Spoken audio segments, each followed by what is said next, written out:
I'm going through the documentation on the Synclavier Go, and it's kind of, I get this feeling that these guys would do so much better to get Blender 3D or some 3D application to go through and adjust the slang terms they use to describe the parts of the synthesis.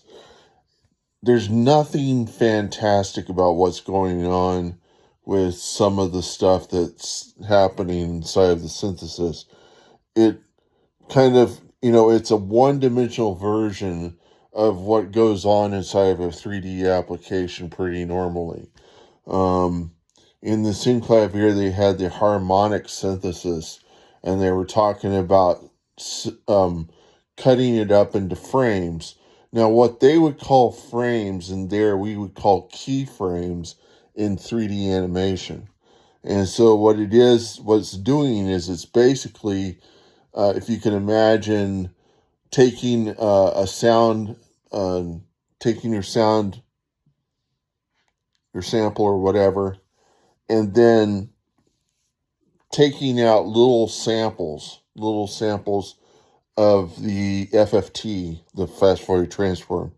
The MP3s already generate these things on the fly.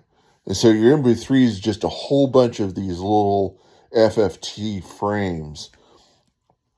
But it plays them kind of normally. And if it tries to get it to run all together, it might use some sort of smoothing algorithm, which is kind of exactly what the Synclavier is doing with its 46 frames of harmonics. It's just, and it calls it coefficients. Whenever it said coefficients, I thought, oh, it's doing some sort of, either it's doing linear, it might be doing like a spline type curve fitting or something of the sort between these samples, these frame samples. And so it's like a keyframe in computer animation where an artist would take their 3D character, put it into a pose, keyframe it, then go to the next pose somewhere down a certain number of frames, do that, and then create kind of an animation of that 3D character. That's the analogy to what the Synclavier does with its harmonics. It can take a sample, use an FFT, a fast Fourier transform, to extract the harmonic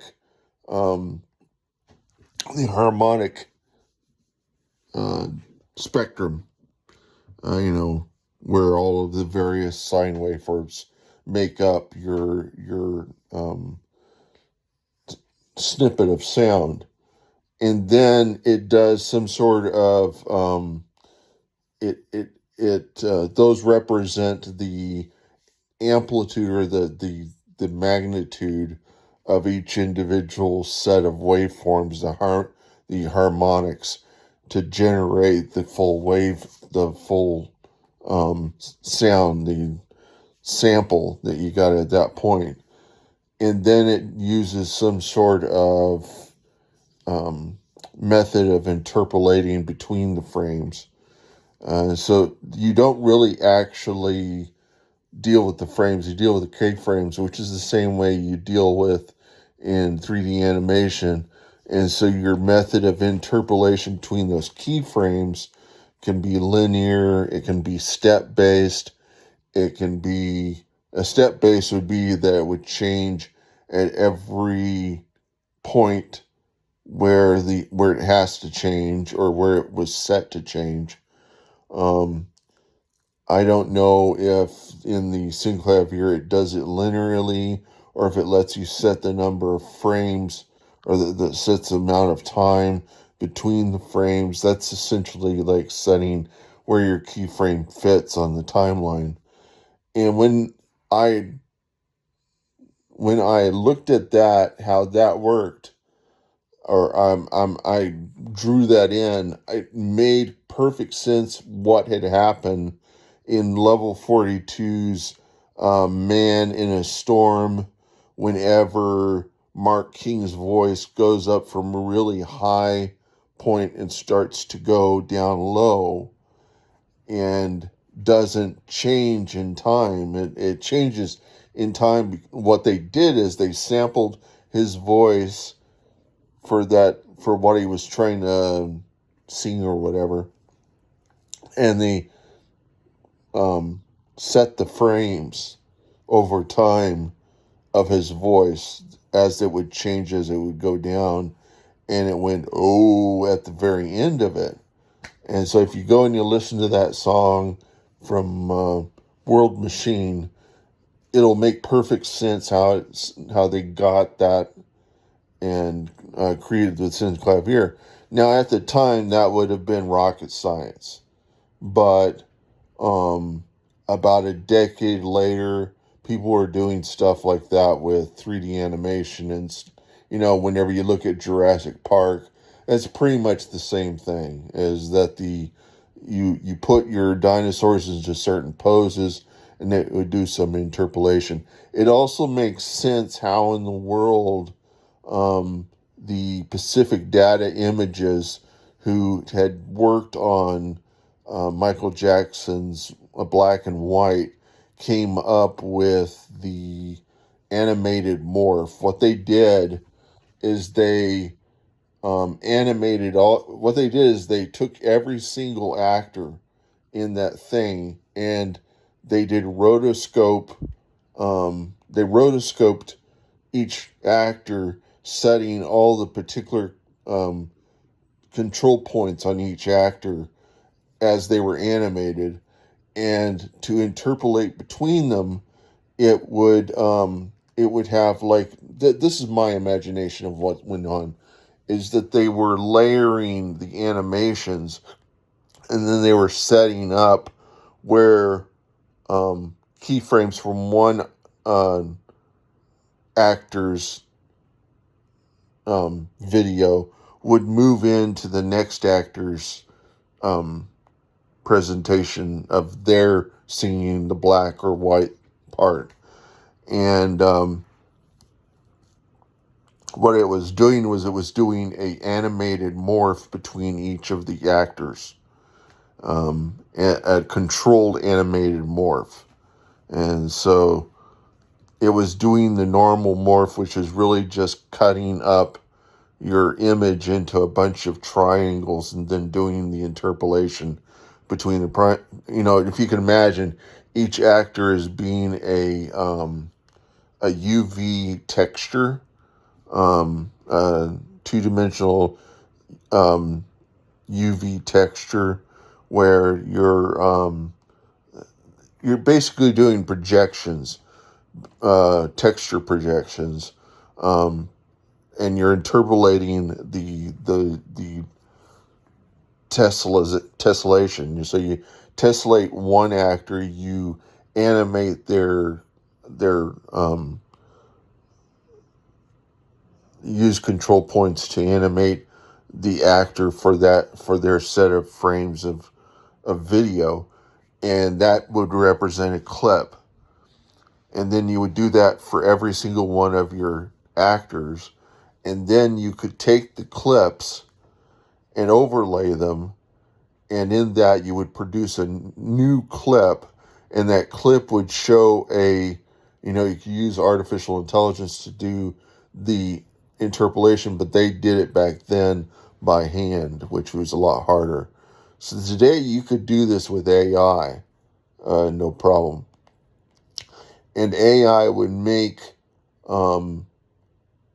synthesizers using harmonics and various chords do the interpolation flawlessly without you having to get involved with setting the frames and doing the interpolation over the frames.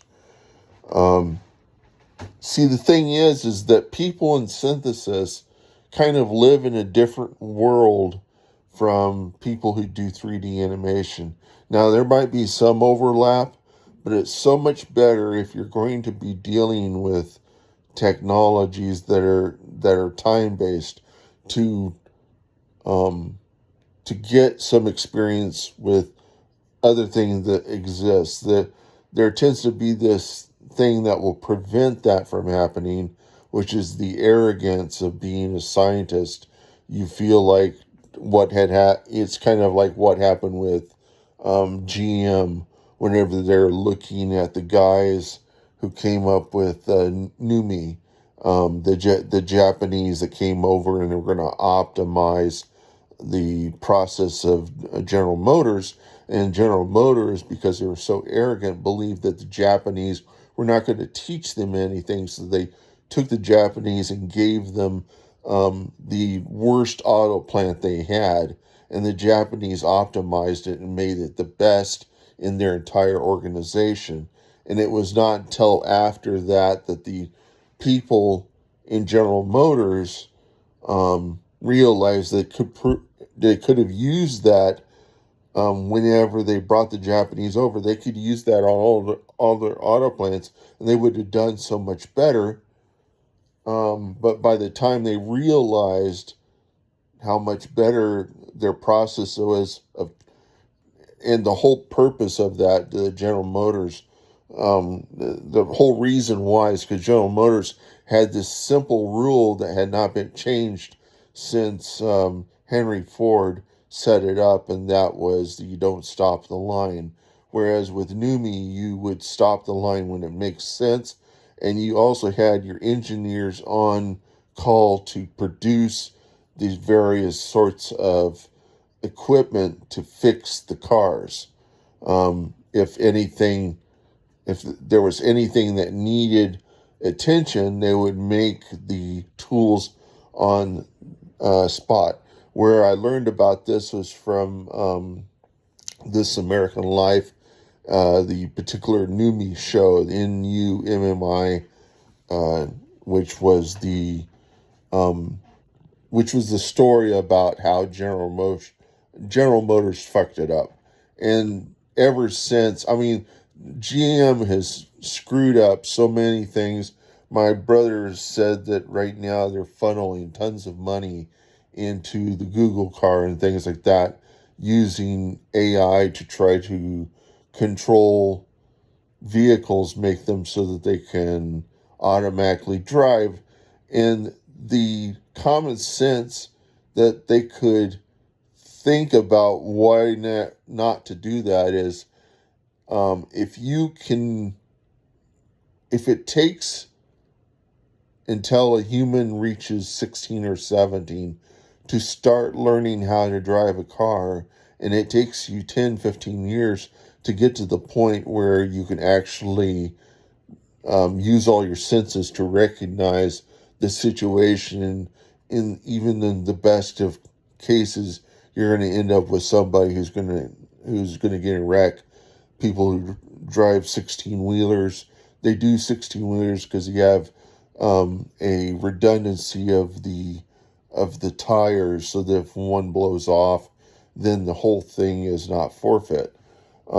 It's a very complex act, and it's not something that an AI is going to figure out. And my brother says that they've been funneling money into this, that all the things they believed should have been possible to do with the AI they're not even getting it. They're test cases that they would have cars driving themselves in San Francisco for a very simple case where they would move between certain points in the city just are not working.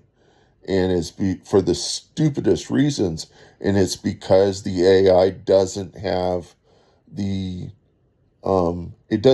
reasoning skills to actually think through some of the stuff that it runs into. And they put all the sensors in the world on these cars to try to have them so that they will be able to detect such things.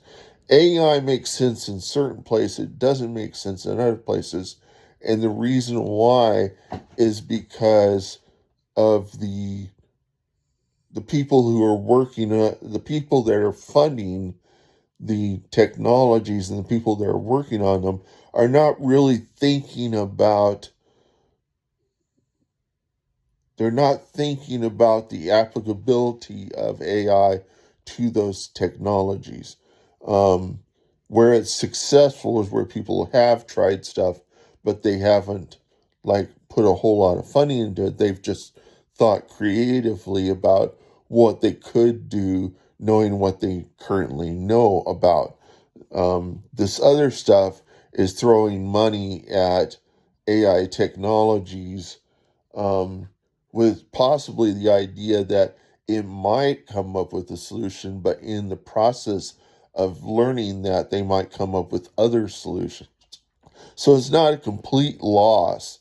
It won't ever be a complete loss, but it will be possibly a very complex problem. And I led off onto this because I was trying to show how this would be, um, this is a parallel to the sorts of, um, this is a parallel to the sorts of things that would improve if you were to have a breadth of understanding of technologies, and that the arrogance can get in the way of actually coming up with better, or coming up with solutions. Um, Part of the problem of, and this happens to a lot of people, who is it? Um, the guy who came up with GNU, um, what's his name? The caveman, the guy who like during talks chews his toenails. Um, Stallman. Stallman had a kind of an arrogance. He was trying to come up with something better than Unix, with Herd, and he was working on trying to debug, parallel processing, um, interactions, and trying to come up with something that worked, but he could not debug it because of the complexity of debugging, parallel processing, things happening in parallel. And because he was being hung up on that, he was not coming up with a solution to Unix. That's the reason why Linus Torvalds, or Linus Torvalds, or whatever, what he was doing is he wanted a Unix that he could use at home, so he wouldn't have to go to the college and use their Spark stations and stuff like that. He wanted something. He knew that his 386 or his 46 was perfectly capable of doing the same sort of workloads that they could do at the university.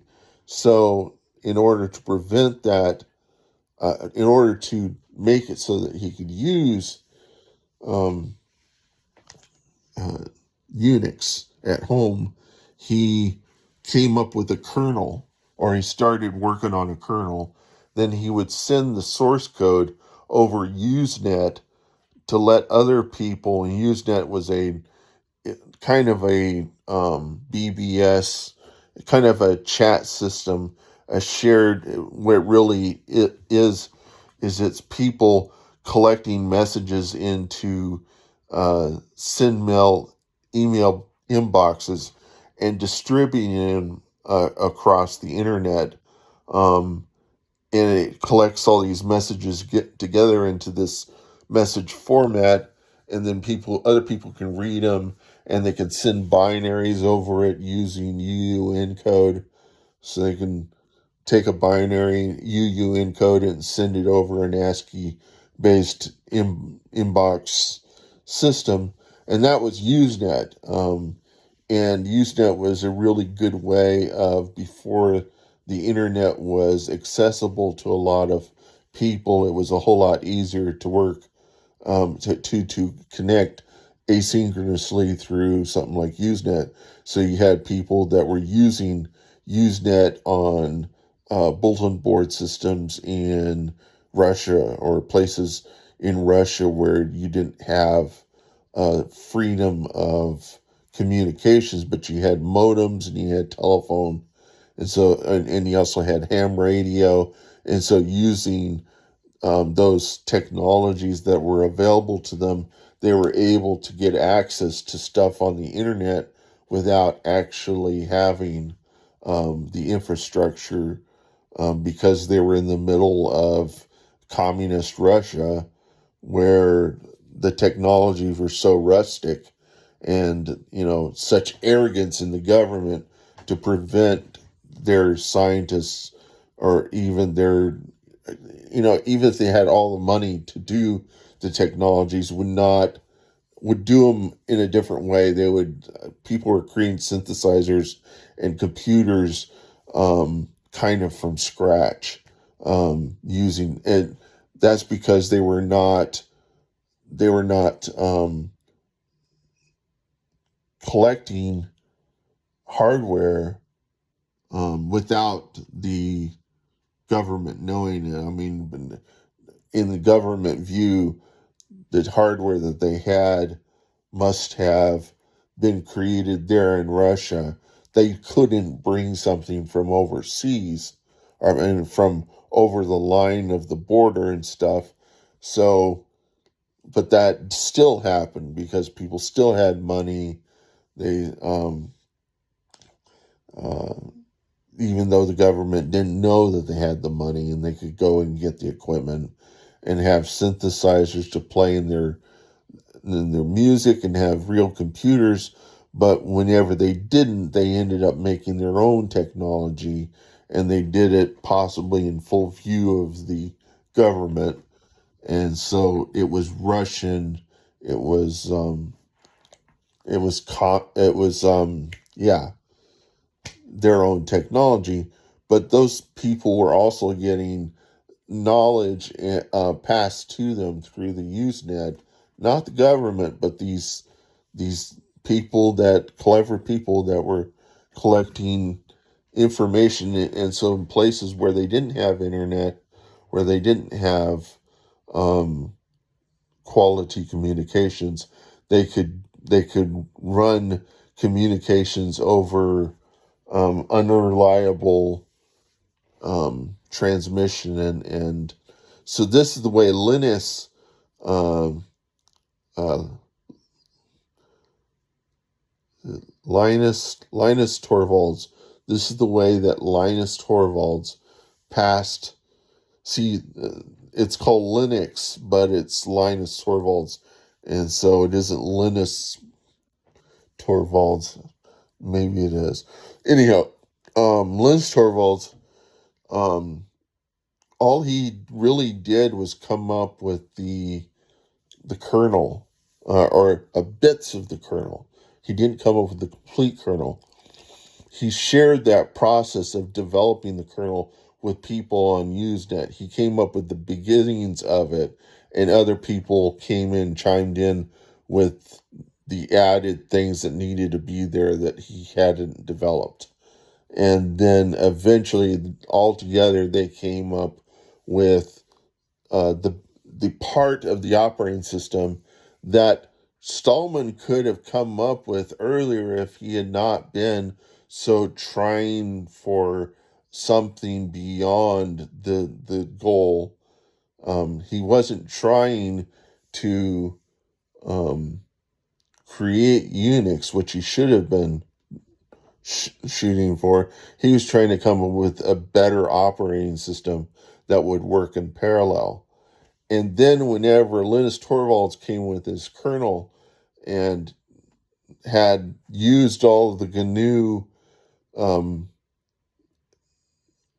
all the software that Stallman had already created in order to replace Unix. The reason why he was trying to replace Unix is because AT&T had come in and or Bell Labs had come in and decided they're going to sell the Unix source code, or the end product of something that the guys at the MIT computer lab were using for free, because Bell Labs kind of provide them free access to the source code, so that what Bell Labs was doing is they were using these smart computer science types to go and fix all the stuff in their operating system before collecting it all together and compiling it and selling it commercially.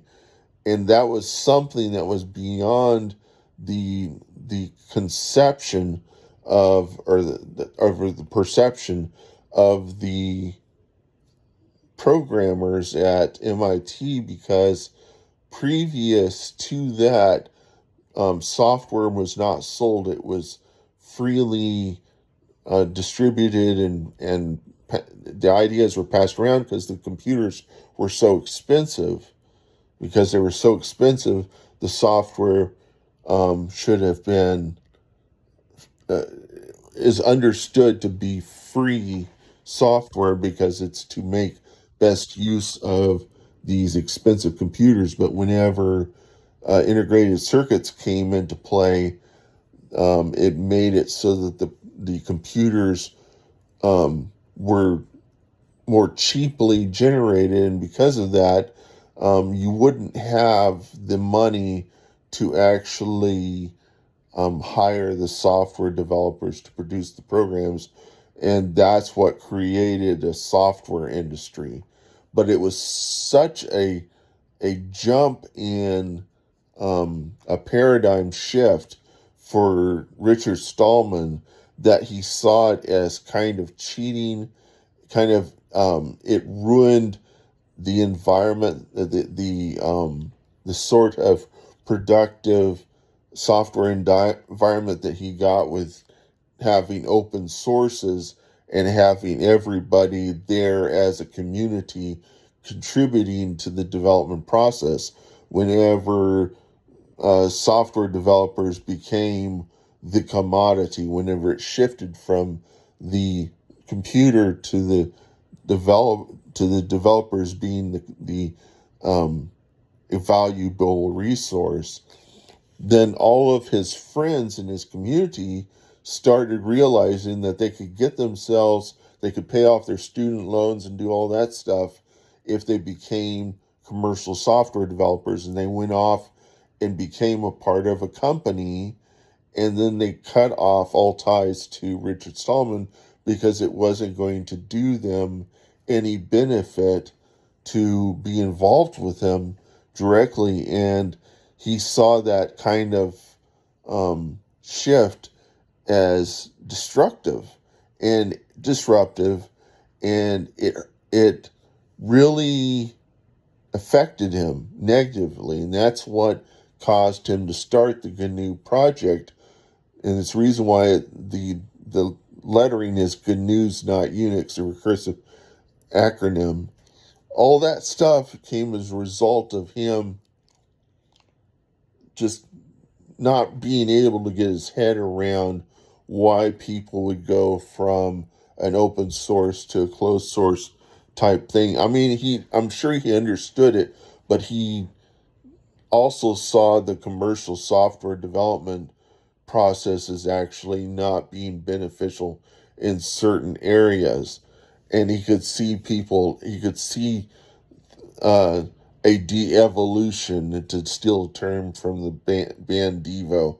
He could see de-evolution occurring, where people who were sharing understanding, closing up, and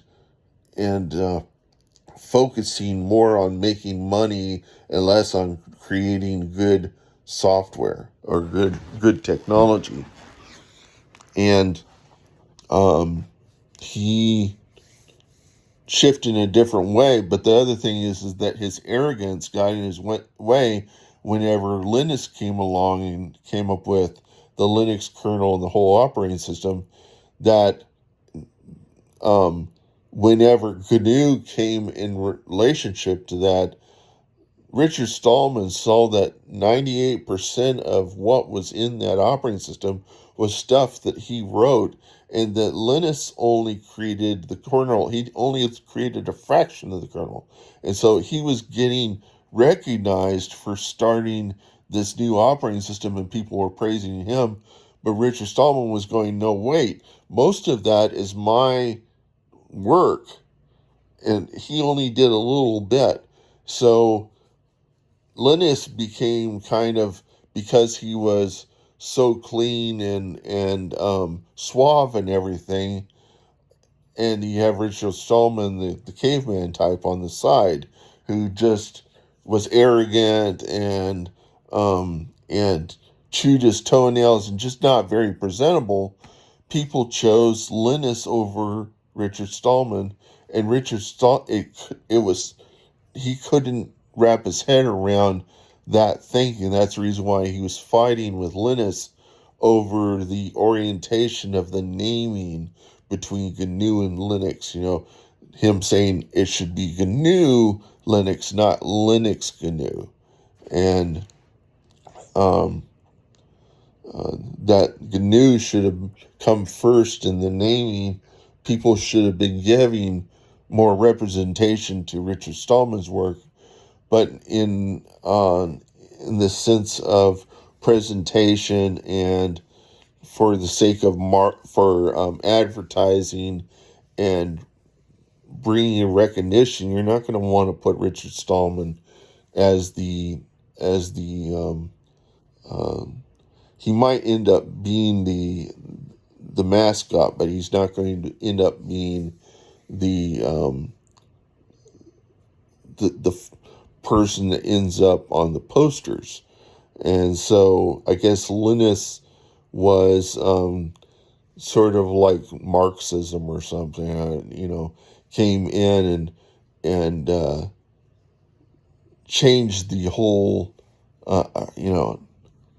he didn't change it, but I mean, it changed from someplace else. And Richard Stallman's just kind of been trying to wrap his head around all sorts of things. But he's a really smart guy. He just doesn't understand presentability and how that's going to affect people's adoption of the technologies. And so he was really not very open to something that could work well, and he wasn't willing to change his look the way the Beatles had to change their look from wearing leather jackets and spending most of their time looking at each other on stage rather than looking at the audience.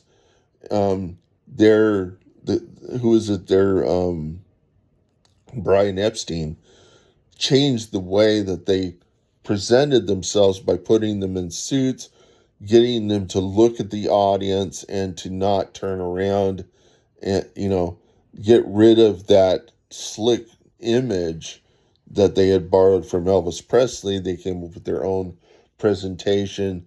They became jolly Englishmen, and they did away with their, um, laughing and things like that might have been misinterpreted by the audience as laughing at the audience. And so it wasn't respectful of the audience to do what they were doing. The same sort of thing that happened with the Beatles.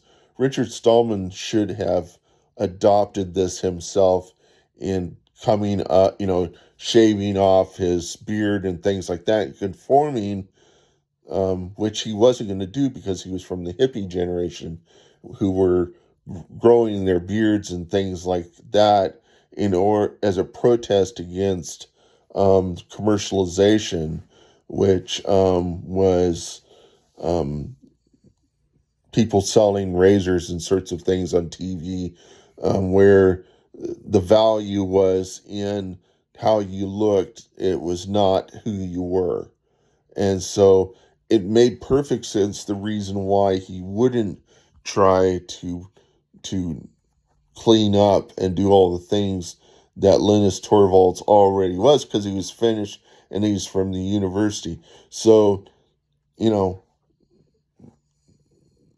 and still Richard, he doesn't, I don't know if he really understands how that worked and why it was that he couldn't possibly reach to meet it, because he came from a culture that was so different from the culture he needed to have in order to be recognized.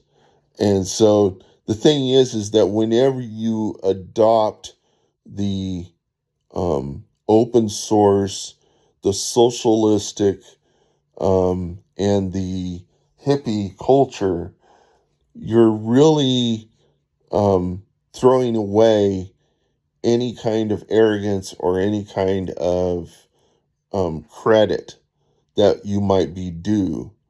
You would be creating that whole environment, not to bring representation to you, but um, to create the environment that would bring back open source development, and that the source code, that the idea of everybody contributing, would also require that nobody has their ego tied up in the development, because egos would destroy that development. Um, it would destroy the collaboration. Um, it's best not to. I mean, you would have to credit everybody for the sake of copyright and things like that, but if at all possible, it would be better not to claim credit for anything in the open source, because or not to put too much of emphasis on it, because it's going to affect the politics, and there shouldn't be politics in a socialistic system. It's because there's politics in it, and because the governments don't have the capacity to um, be ever aware of whether or not they can trust. In order for communism to work, you have to either be trusting of the people that are involved um, in the solution, or you've got to have faith in them, or you've got to put cameras everywhere and make everybody into watchdogs, and anybody who falls out of line with the policy, you either imprison or kill, which is the way they deal with it, rather than dealing with it in a religious way by putting faith in people, putting trust in people, and if they fail, forgiving them for their failure, and then figuring out some way to, if they keep repeating this behavior, incarcerating them, or uh, kicking them out of the country, you know, deporting them. But a communist dictatorship is not going to, a totalitarian, socialistic, communistic, whatever, is not going to deport anyone, because then that would be saying that the system's not working if everybody ends up on the outside. And so it basically um, makes the organization look bad if everybody doesn't want to have a part of it. And so in order to make it work, they make it work, make it not let it work, make it work. In order to make it work, they had to police it, and they couldn't deport people. They could kill them or they could imprison them. But that imprisonment or that killing them was because they were not abiding by the policy, and they had to be taken out of the system to improve the chance that the communism or the socialism would work on the inside. The Christian, the first Christian church, heaven, and marriages, the unions represented by all those things, is the sort of perfect union that the communist governments are chasing after, but it's not possible on earth because we have limited perception. And because of that limited perception, which permits choice, without, if we had perfect perception, if we were perfect people, we would not be forgivable. And it is by having imperfect perception that permits us to be forgivable. But in order to have a perfect utopian communist society, you would have to have absolute faith and trust. You would have to have the religion of the Christian religion, and you would have to understand that everybody was imperfect, so there was no possible chance that anyone could abide by the policy. See, the thing is the communism fails because they push people away by terrorizing them and trying to control them, because God wills everybody free will. He wills free will of everybody's ability to have. Okay, he wills everybody to have free will because they need that in order to be human, because they have the limited perception and they need to be forgiven. And so God is not going to come in and force everybody to abide by God's culture and his will. God, by the way, is a unique being, is not necessarily male or female, but possibly because of the culture is painted to be a male, because painting God to be a female probably wouldn't have flown with a lot of the cultures that we're going to develop over the coming years. So, and also I noticed that Jesus, and I've been just going from one thing to another. This is what people know me for. They call me the human podcast for this reason. But how this all started in the beginning was me talking about synclaviers and the interpolation of harmonics to produce the various the interpolation between the harmonies, by the interpolation between the FFT, the fast Fourier transform spectrums. That fast Fourier transform is a method of turning analog waveforms into their constituent sine waveforms that create the complex waveforms, or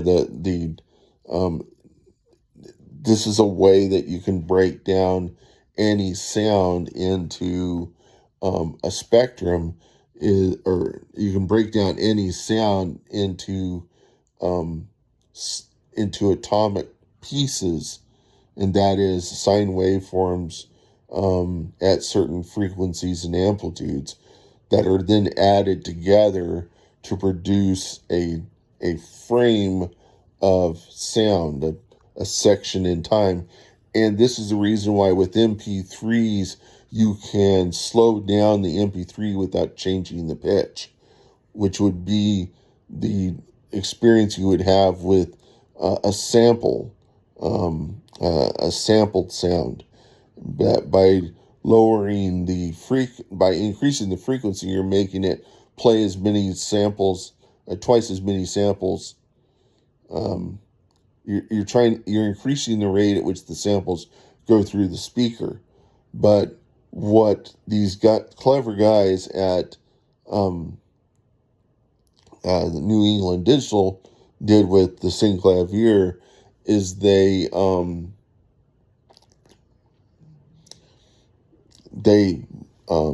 were able, they looked at what they needed, what they could do, what they knew how to do, and what people were wanting to do in the available abilities of the technology, and they tried to come up with the most magnificent way of doing synthesis at the time, given what they had, which was processing power and limited memory. And so they thought, okay, we can sample the sound at a particular point, do an FFT on that to determine the coefficients for that particular frame. Then we could interpolate those, interpolate between the frames, the sound that we could morph between one set of harmonics to another set of harmonics, so that they would go from one frame of spectra to another frame. So that what they were doing was they were interpolating between the sine waveforms of the harmonic. So the harmonic on this one would be, so it's kind of like each sample or each spectra in the frame is like a unit vector. And so your surface would be your entire spectrum, and each of the peaks are your unit vectors, and the coefficients were the length of your vector. So the unit vectors could be the harmonies, and then you multiply them by a coefficient that determines the height with respect to that vector. And the vectors only were either positive or negative. You know, you could probably have negative spectra. But the thing is, I actually was working on a piece of technology to try to use Bluetooth to do searches inside of networking events. You know, I figured it would be really applicable. And this is the same sort of thing they did. What they did is they looked at their technology, they looked at the attributes of what the technology could do, and they saw in that the potential for something great. And I looked at Bluetooth, and what everybody else was complaining about with Bluetooth was that it didn't have adequate coverage, and also that it was too slow to do fast networking.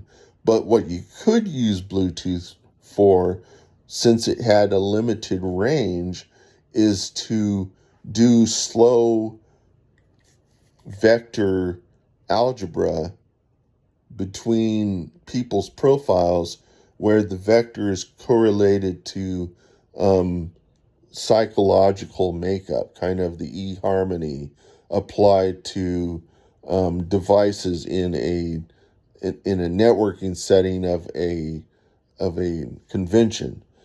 And the idea I had is that people would be able to find those that had similar that had greater chance of having a high amount of chemistry, and also being interested in the same sorts of things, coming together and starting startups where everybody was on the same page. Because when you go to a networking event, you just end up giving cards to a bunch of people in hopes that somebody is going to call you up because they know what you are about. But you would rather have the technology's coming up with that sort of doing that. We could do that with AI now, using AI to learn about us individually and then use the AI to find those people that we have good chemistry with without us having to have everybody filling out psychological forms. But even that's a bad idea, because sometimes um, the best relations you come up with between people are the ones where people are so different and that they're being put in a position to work together. And even though they hate each other, they have a certain chemistry that wouldn't appear anywhere else because nobody is willing to put up with that. But they are capable, because of their tolerance, are able to work together, and they can come up with things and technologies that just otherwise wouldn't happen. Um, and that all comes down to faith. It all comes down to faith. Faith is going out on a limb.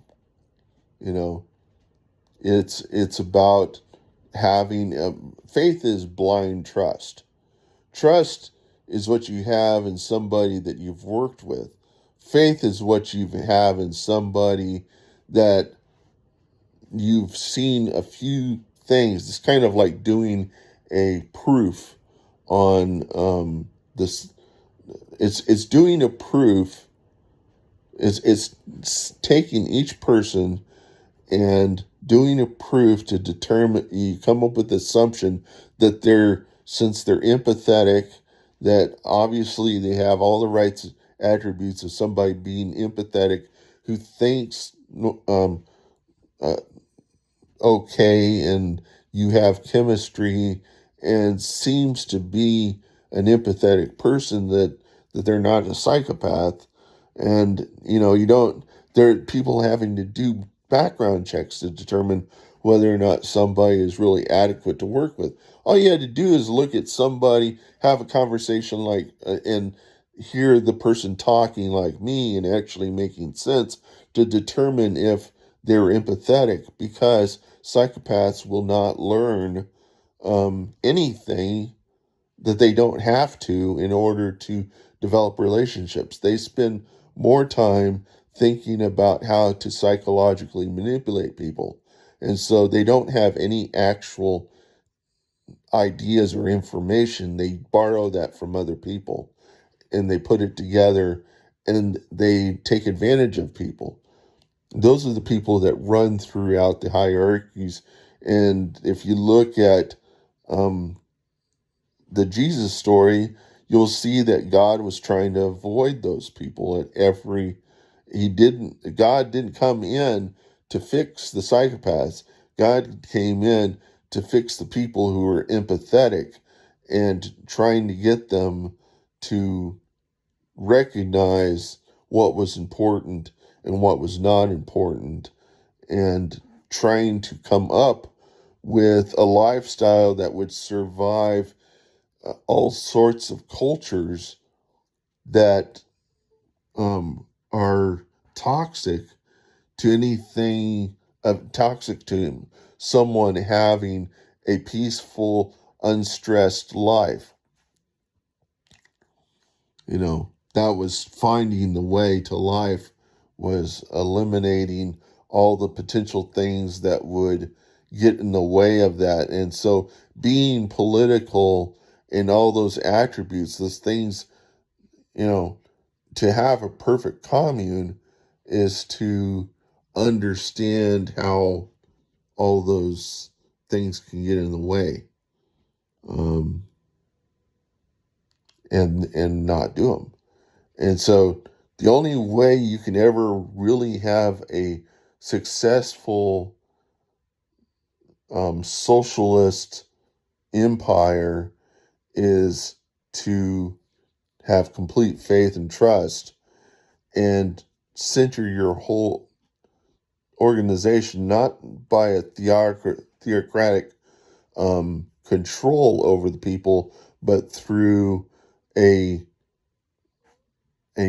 flat organization that is where people embrace the empathetic attributes of Christianity, without just pushing away at it and trying to prevent it. People make these assumptions that science is going to be a better solution to humanity, and the actuality of science is that it's the observation of the it's it's a science is the study of the observable universe. If you can't observe it, then it isn't science. And there are people that are looking to turn science into a sort of religion or something of that sort, and using it to replace religion, and doing that without really referencing where religion got it right. We've had this for 2,000 years, and how in the world would that have flown with science, especially with the numbers of people that were on the earth? There are more people now living on the earth than there ever was in the last half of the 2,000 years. I mean, we've grown up kind of exponentially, but for a long time it was logarithmic. And so while the science can give us some answers, it's not going to be the answer to everything. And all you need to do is just do research, go and look at towns where scientists live. And if they're still following religion, if a lot of them are still Christians and Jews and Muslims and stuff, you're not going to have any chance of like really pushing through the idea of having a religionless scientific environment. You're not going to have a bunch of atheists. You're going to have a bunch of the same sort of thing that exists. You're not going to be able to change the culture to become atheistic. And it's the problem with the atheists is they're trying to come up with an atheistic system based upon, and the whole drive is the belief that the religion is getting in the way, or that the philosophy is getting in the way of creating a civilized culture. What is really getting in the way with the Christians is that Jesus was never for control. God willed everyone free will because we were imperfect. We were designed to have imperfection. The imperfection was necessary to have choice. So the sinning is just a part of the whole thing. There's no way we cannot sin. We can have transgressions. That's where you do the bad stuff all the time, but you can't like really get rid of it. People are going to have a certain amount of transgressions, and they're not going to be able to get rid of it, but they might be able to live with having it. But it's in the best interest that they get rid of all those things, because it's going to the individuality and the choice, the selfish choice is going to get in the way of the culture surviving.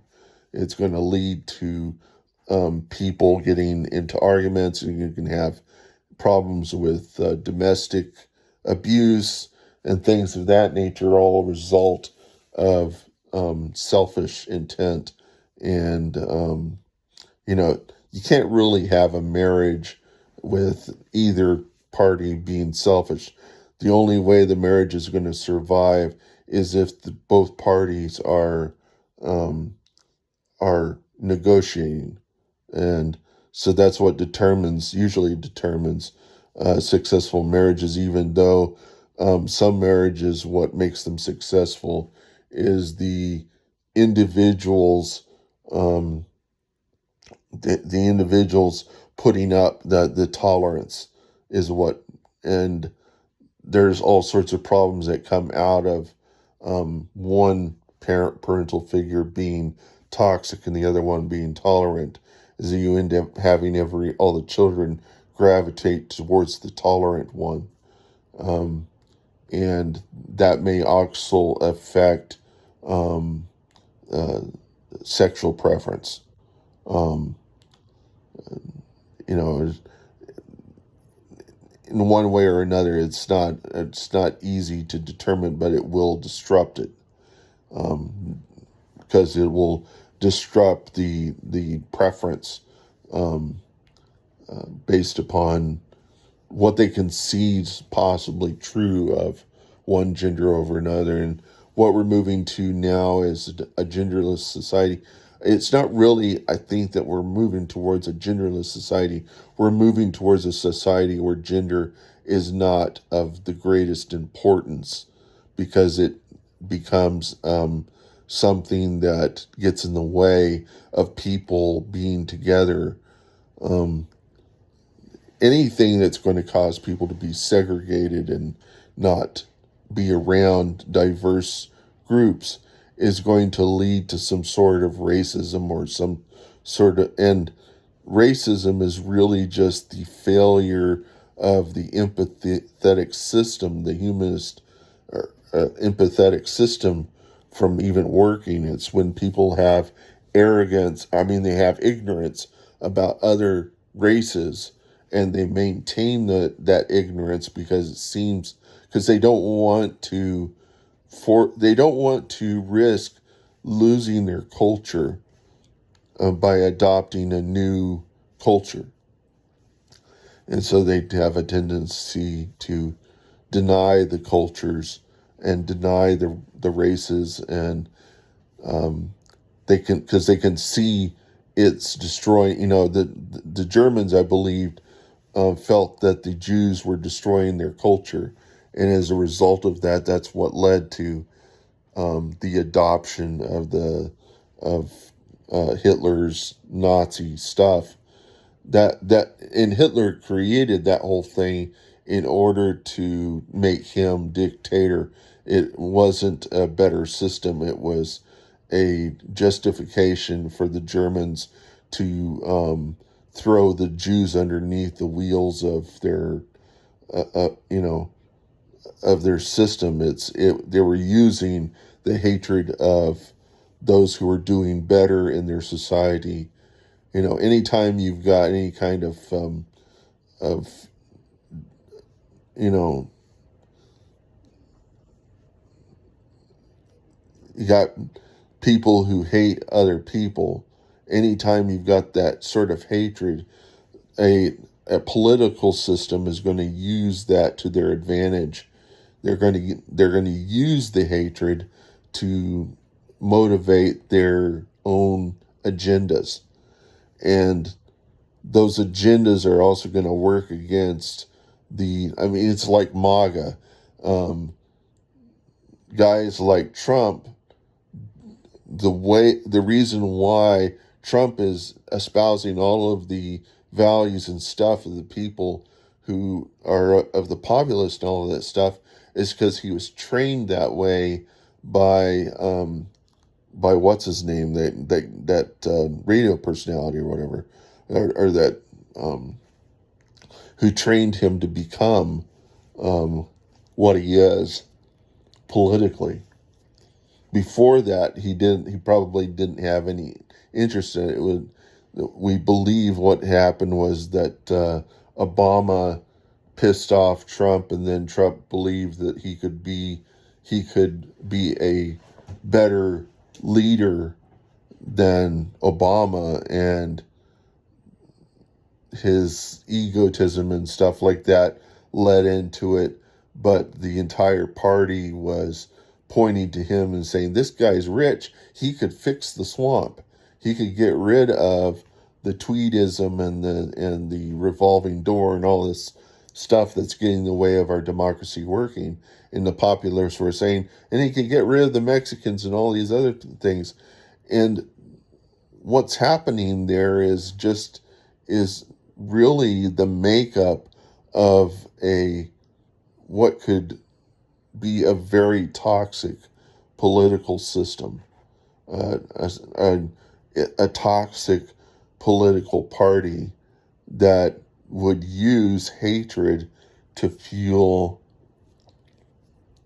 to fuel some sort of ideal that is unattainable, and that is make America great again. What was great about America before, and if it was segregation was great about America, that wasn't great about America because it was instilling an ignorance about other cultures. It was turning America from being a melting pot a um, to um, being a segregated nation. It was going to drive us to another civil war where half of the country would be one thing, or another part of the country would be another thing, or ending up with a bunch of little subparts that would all exist to and be against everybody else. It wouldn't create a perfect union. It would create uh, disharmony. It just wouldn't work. It's not going to work.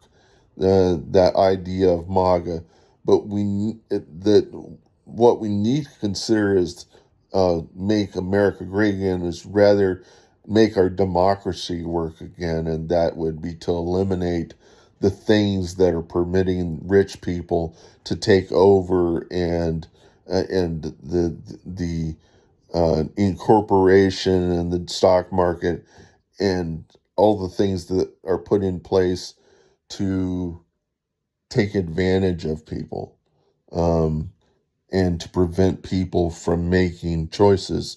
Because as a group of people, if everybody thought more in rather than relying on other people to think for them, if they were thinking themselves, which is really what Jesus was trying to push us to think for yourself rather than relying on other people to think for you, then you would come to those people, and where any two of us are, there I am. That's what Jesus said. So where any two of you have ideas, I'm there to create a better idea, and that's where our democracy would you know. Um, I like what George Carlin had to say, that he didn't believe in groups of people. He believed in individuals. He said you could look at an individual and see the entire cosmos within their eye. You could see that they had great ideas on their own, but whenever you get a group of people together, what you end up with is a kind of group think where it really falls to the lowest common denominator of behavior and of the culture. The worst part of the culture is what gets exposed unless everybody's on the same page. Um, and it becomes a peaceful demonstration where everybody understands the ideas that go behind it. But you're always going to have that troll in the group that's going to take over. And the trolls, what they're all about is they're people who are unacceptable, who probably been driven to be unacceptable by being treated badly, who get a certain glee and a certain dopamine release from successfully getting a group of people to follow them. The same way that Michael Moore would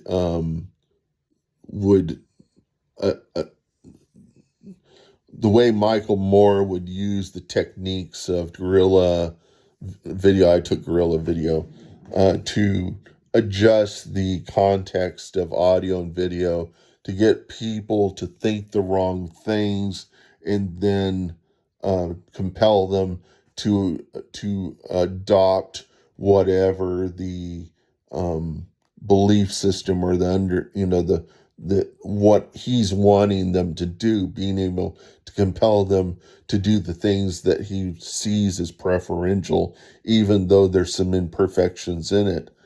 And he's willing to lie in order to make that work. He is like a very big troll. It's not that he's a bad person, it's that he doesn't see anything wrong with lying to people and diabolically doing things of that nature. But he can see that it's happening all across the whole system, that um, there is disharmony throughout the whole thing, and a lot of noise. And there's things you can learn from making music, because you can see that people are willing to come together and a um, create something that's good to listen to, but all the people have to be in agreement on what to do. Otherwise, you have complete noise, and you have the sort of thing that Zappa really liked, which was experimental music, possibly for the same reason as, you know, and maybe it was a trolling idea. I don't know. But this is the point at which everything that I was trying to say kind of breaks down. But the whole idea at the beginning was is that it was kind of interesting what these guys at New England Digital did with um, the synclavier, and deeming that this kind of seemed like it was a successful little discussion. I'll throw it up on my YouTube.